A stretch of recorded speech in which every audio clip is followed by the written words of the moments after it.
कबीर का भजन। चादर हो गई बहुत पुरानी। पद। चादर हो गई बहुत पुरानी, अब तो सोच समझ अभिमानी। टेक अजब जुलाहा चादर बीनी, सूत करम की तानी। सुरत निरति का भरता दीनी, तब सबके मनमानी। एक मैले दाग परे पाप न, विशन में लपटानी। ज्ञान का साबुन लाए न धोया, सत्संगति का पानी। दो भई खराब गई अब सारी, लोभ मोह में सानी सारी। उमर ओढ़ते बीती, भली बुरी नहीं जानी। तीन शंका मानी, जानी जिए अपने, है ये वस्तु बिरानी। कहे कबीर ये राखहु यतन से, ये फिर हाथ न आनी। 4 शब्दार्थ। चादर शरीर, जुलाहा मन मनस्वी जीव, सुरति मनोवृत्ति, निरति लीनता, शंका संदेह संशय भय सावधानी। भावार्थ।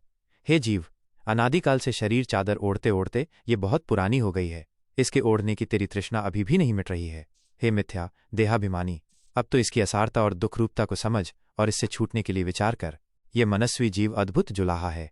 यह कर्मों का सूत काटकर शरीर चादर बुनता रहता है, परंतु किसी को भी संतोष तब होगा जब मन स्थिर होगा, जब सुरत निरत का इस शरीर चादर में भरमा दिया जाएगा। जैसे कपड़ा बुनते समय ताना तान लेने के बाद सूत की आड़ी आड़ी भरनी दी जाती है, तब कपड़ा की पूर्णता होती है, वैसे शरीर धारण की सफलता तब होती है जब सुरति स्वरूप में लीन होती है। सुरति निरति का भरमा देना ये है। सुरति आत्मा में निरत हो, लीन हो, तब शरीर चादर की सफलता है।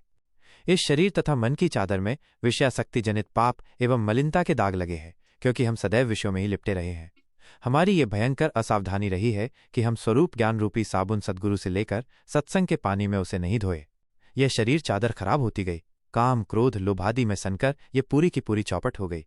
आदमी इतना व्यामोहित है कि पूरी उम्र इस शरीर चादर को ओढ़ते बीत जाती है, किंतु वो नहीं समझ पाता कि अच्छा क्या है और बुरा क्या है, कल्याण क्या है और अकल्याण क्या है, जीव को अशांति कैसे मिलती है और शांति कैसे मिलेगी। कहत कबीर, हृदय में ये पक्का समझ लो कि ये शरीर चादर तुम्हारी अपनी नहीं है।